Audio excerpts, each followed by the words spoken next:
जय गुरु जी, जय माता दी, शुक्राना गुरु जी। शिव शक्ति की लाडली चैनल पर आप सभी का स्वागत है संगत जी। माता के नवरात्रों की ढेरों शुभकामनाएं आप सभी पर। माता रानी की असीम कृपा बनी रहे। महामाई माँ वैष्णो आप सभी के घरों में लाखों ढेरों खुशियां लेकर पधारे। तहे दिल शिव शक्ति की लाडली चैनल की तरफ से आप सभी को ढेरों शुभकामनाएं। इन नवरात्रों में जितनी हो सके माँ की सेवा कीजिएगा। व्रत ना कर सको तो पूजा पाठ और नाम जप जरूर कीजिएगा। दुर्गा सप्तशती का पाठ कीजिएगा। शिव पुराण से जुड़े रहिएगा। मैं तो आप सभी को यही कहूंगी, क्योंकि जितना फल उनकी सेवा करने से है ना, इतना फल व्रत करने से नहीं है। हाँ, व्रत करने से ये सब चीजें हो जाती हैं कि पूजा में 2 गुना फल आ जाता है और एक जो पॉजिटिविटी होती है ना वो बढ़ जाती है। तो जो व्रत नहीं कर सकते हैं वे जरूर अपना पाठ सिमरन वगैरह सब कीजिएगा।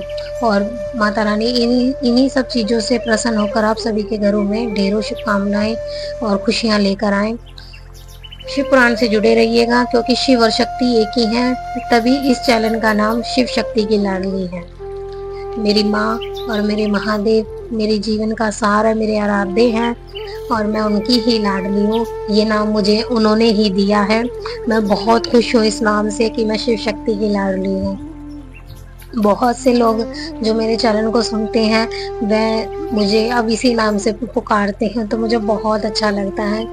तो मैं महादेव और माँ का बहुत तहे दिल से शुक्रिया अदा करती हूँ कि आपने मुझे अपनी लाडली की लिस्ट में शामिल किया और मैं आपकी लाडली बनी।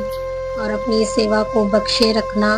मैं आपकी चरणों में ही मेरी आखिरी सांसें निकले, बस अब तो जीवन का यही सहारा है। चलिए संगत जी, ये तो इमोशनल बातें हो गई थी। रुद्र संहिता द्वितीय सती खंड का 15वां अध्याय स्टार्ट करते हैं गुरु जी के मंत्र जाप से। ओम नमः शिवाय, शिव जी सदा सहाय। ओम नमः शिवाय, गुरु जी सदा सहाय। श्री शिव के द्वारा गोलोक धाम में श्री विष्णु का गोपेश के पद पर अभिषेक तथा उनके प्रणाम का प्रसंग सुनाकर श्री राम का सती के मन का संदेह दूर करना, सती का शिव के द्वारा मानसिक त्याग। श्री राम बोले, देवी, प्राचीन काल में एक समय परम सृष्टा भगवान विशंभु ने अपने परात्पर धाम में विश्वकर्मा को बुलाकर उनके द्वारा अपनी गौशाला में एक रमणीय भवन बनवाया जो बहुत ही विस्तृत था। उसमें एक श्रेष्ठ सिंहासन का भी निर्माण कराया। उस सिंहासन पर भगवान शंकर ने विश्वकर्मा द्वारा एक छत्र बनवाया जो बहुत ही दिव्य, सदा के लिए अद्भुत और परम उत्तम था। तत्पश्चात उन्होंने सब ओर से इंद्र आदि देवगणों, सिद्धों, गंधर्वों, नाग आदि को तथा संपूर्ण उपदेवों को भी शीघ्र वहां बुलवाया। समस्त वेदों और आगमों को, पुत्रों सहित ब्रह्मा जी को, मुनियों को तथा अप्सराओं सहित समस्त देवियों को जो नाना प्रकार की वस्तुओं से संपन्न थी आमंत्रित किया। इनके सिवा देवताओं, ऋषियों, सिद्धियों और नागों की 16-16 कन्याओं को भी बुलवाया जिनके हाथों में मांगलिक वस्तुएं थीं। मुने वीणा, मृदंग आदि नाना प्रकार के वाद्यों को बजवाकर सुंदर गीतों द्वारा महान उत्सव रचाया। संपूर्ण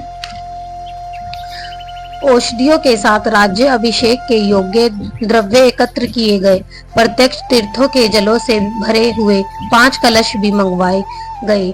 इनके सिवा और भी बहुत सी दिव्य सामग्रियों को भगवान शंकर ने अपने पार्षदों द्वारा मंगवाया और वहां उच्च स्वर से वेद मंत्रों का घोष करवाया। देवी, भगवान विष्णु की पूर्ण भक्ति से महेश्वर देव सदा प्रसन्न रहते हैं, इसलिए उन्होंने प्रतियुक्त हृदय से श्री हरि को वैकुंठ से बुलवाया और शुभ मुहूर्त में श्री हरि को उस श्रेष्ठ सिंहासन पर बिठाकर महादेव जी ने स्वयं ही प्रेम पूर्वक उन्हें सब प्रकार के आभूषणों से विभूषित किया। उनके मस्तक पर मनोहर मुकुट बांधा गया और उनसे मंगल कौतुक कराए गए। यह सब हो जाने के बाद महेश्वर ने स्वयं ब्रह्मांड मंडप में श्री हरि का अभिषेक किया और उन्हें अपना वह सारा ऐश्वर्य प्रदान किया जो दूसरों के पास नहीं था। तदंतर स्वतंत्र ईश्वर भक्त वत्सल शंभु ने श्री हरि का स्तवन किया और अपनी पराधीनता को सर्वत्र प्रसिद्ध करते हुए वह लोककर्ता ब्रह्मा से इस प्रकार बोले। महेश्वर ने कहा, लोकेश, आज से मेरी आज्ञा के अनुसार ये विष्णु श्री हरि स्वयं मेरे वंदनीय हो गए। इस बात को सभी सुन रहे हैं। तात तुम संपूर्ण देवता आदि के साथ इन श्री हरि को प्रणाम करो और ये वेद मेरी आज्ञा से मेरी ही तरह इन श्री हरि का वर्णन करें। श्री रामचंद्र जी कहते हैं, देवी भगवान विष्णु की शिव भक्ति देखकर प्रसन्नचित हुए।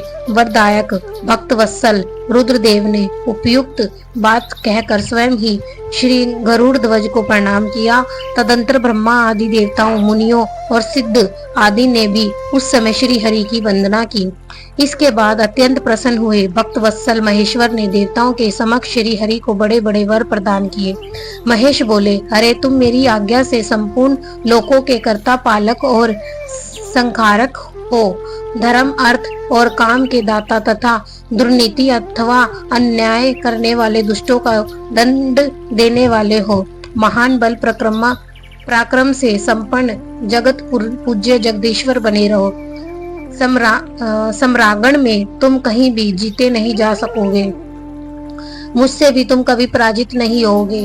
तुम मुझसे मेरी दी हुई 3 प्रकार की शक्तियां ग्रहण करो। एक तो इच्छा आदि की सिद्धि, दूसरी नाना प्रकार की लीलाओं को प्रकट करने की शक्ति और तीसरी तीनों लोकों में नित्य स्वतंत्रता।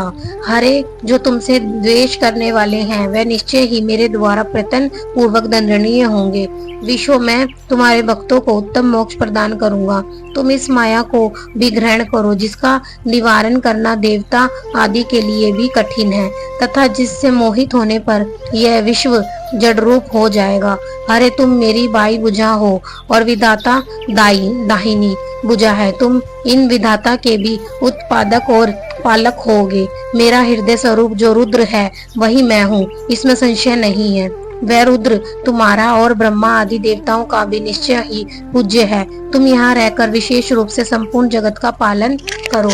नाना प्रकार की लीलाएं करने वाले विभिन्न अवतारों द्वारा सदा सबकी रक्षा करते रहो। मेरे चिन्मय धाम में तुम्हारा जो यह परम वैभवशाली और अत्यंत उज्जवल स्थान है वह गोलोक नाम से विख्यात होगा। हरे भूतल पर जो तुम्हारे अवतार होंगे वह सबके रक्षक और मेरे भक्त होंगे। मैं उनका अवश्य दर्शन करूंगा।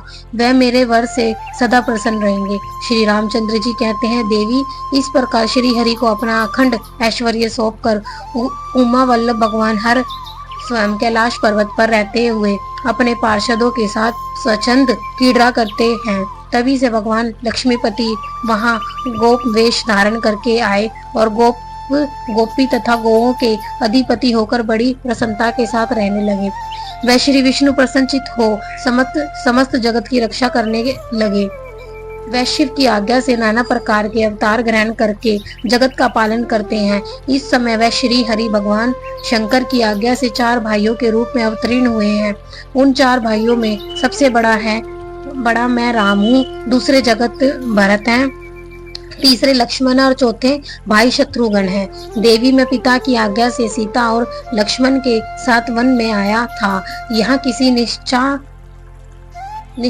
निश्चाचर ने मेरी पत्नी सीता को हर लिया है और मैं विरही होकर भाई के साथ इस वन में अपनी प्रिया का अन्वेषण करता हूँ। जब आपका दर्शन प्राप्त हो गया तब सर्वथा मेरा कुशल मंगल ही होगा। माँ सती, आपकी कृपा से ऐसा होने में कोई संदेह नहीं है। देवी निश्चय ही आपकी ओर से मुझे सीता की प्राप्ति विषयक वर प्राप्त होगा। आपके अनुग्रह से उस दुख देने वाले पापी राक्षस को मार कर मैं सीता को अवश्य प्राप्त करूंगा। आज मेरा महान सौभाग्य है जो मैं आप दोनों ने मुझ पर कृपा की। जिस पर आप दोनों दयालु हो जाएं वह पुरुष धन्य और श्रेष्ठ है। इस प्रकार बहुत सी बातें कहकर कल्याणमयी सती देवी को प्रणाम करके रघुकुल शिरोमणि श्री राम उनकी आज्ञा से उस वन में विचरने लगे। पवित्र हृदय वाले श्री राम की यह बात सुनकर सती मन ही मन शिव भक्ति परायण रघुनाथ जी की प्रशंसा करती हुई बहुत प्रसन्न हुई, पर अपने कर्म को याद करके उनके मन में बड़ा शोक हुआ। उनकी अंग कांति फीकी पड़ गई। वह उदास होकर शिव जी के पास लौटी। मार्ग में जाती हुई देवी सती बारंबार चिंता करने लगी कि मैंने भगवान शिव की बात नहीं मानी और श्री राम के प्रति कुत्सित बुद्धि कर ली। अब शंकर जी के पास जाकर उन्हें क्या उत्तर दूंगी। इस इस प्रकार बारंबार विचार करके उस समय बड़ा पश्चाताप हुआ। शिव के समीप जाकर सती ने उन्हें मन ही मन प्रणाम किया। उनके मुख पर विषाद छा रहा था। वह शोक से व्याकुल और निस्तेज हो गई थी। सती को दुखी देख भगवान हर ने उनका कुशल समाचार पूछा और प्रेम पूर्वक कहा, तुमने किस प्रकार परीक्षा ली। उनकी यह बात सुनकर सती मस्तक झुकाए उनके पास खड़ी हो गई। उनका मन शोक और विषाद में डूबा हुआ था। भगवान महेश्वर ने ध्यान लगाकर सती का सारा चरित्र जान लिया और उन्हें मन से त्याग दिया। वेद धर्म का प्रतिपालन करने वाले परमेश्वर शिव ने अपनी पहले की हुई प्रतिज्ञा को नष्ट नहीं होने दिया। सती का मन से त्याग करके वह अपने निवासभूत कैलाश पर्वत पर चले गए।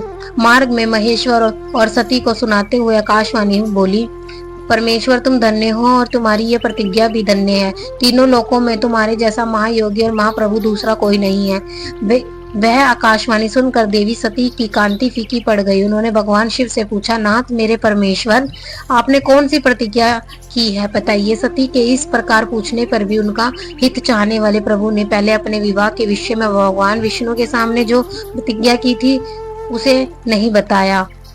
मुने उस समय सती ने अपने प्राण वल्लभ पति भगवान शिव का ध्यान करके उस समस्त कारण को जान लिया जिससे उनके प्रियतम ने उन्हें त्याग दिया था। शंभु ने मेरा त्याग कर दिया। इस बात को जानकर दक्ष कन्या सती शीघ्र ही अत्यंत शोक में डूब गई और बारंबार सिसकने लगी। सती के मनोभाव को जानकर शिव ने उनके लिए जो प्रतिज्ञा की थी उसे गुप्त ही रखा और वह दूसरी बहुत सी कथाएं कहने लगे। नाना प्रकार की कथाएं कहते हुए वह सती के साथ कैलाश पर जा पहुंचे और ज्येष्ठ आसन पर स्थित हो चित्तवतियों के निरोध पूर्वक समाधि लगा अपने स्वरूप का ध्यान करने लगे। सती मन में अत्यंत विषाद ले अपने उस धाम में रहने लगी। मुने शिवा और शिव के उस चरित्र को कोई नहीं जानता था। महामुने सर्वेच्छा से शरीर धारण करके लोक लीला का अनुसरण करने वाले उन दोनों प्रभुओं का इस प्रकार वहां रहते हुए दीर्घ काल व्यतीत हो गया। तत्पश्चात उत्तम लीला करने वाले महादेव जी ने ध्यान तोड़ा। यह जानकर जगदम्बा सती वहां आई और उन्होंने व्यतीत हृदय से शिव के चरणों में प्रणाम किया। उदार चेता शंभु ने उन्हें अपने सामने बैठने के लिए आसन दिया और बड़े प्रेम से बहुत सी मनोरम कथाएं कही। उन्होंने वैसी ही लीला करके सती के शोक को तत्काल दूर कर दिया। वह पूर्वत सुखी हो गई। फिर भी शिव ने अपनी प्रतिज्ञा को नहीं छोड़ा। तात परमेश्वर शिव के विषय में यह कोई आश्चर्य की बात नहीं समझनी चाहिए। मुनि लोग शिवा और शिव की ऐसी ही कथा कहते हैं। कुछ मनुष्य उन दोनों में वियोग मानते हैं, परंतु उनमें वियोग कैसे संभव है। शिवा और शिव के चरित्र को वास्तविक रूप से कौन जानता है। वह दोनों सदा अपनी इच्छा से खेलते और भांति भांति की लीलाएं करते हैं।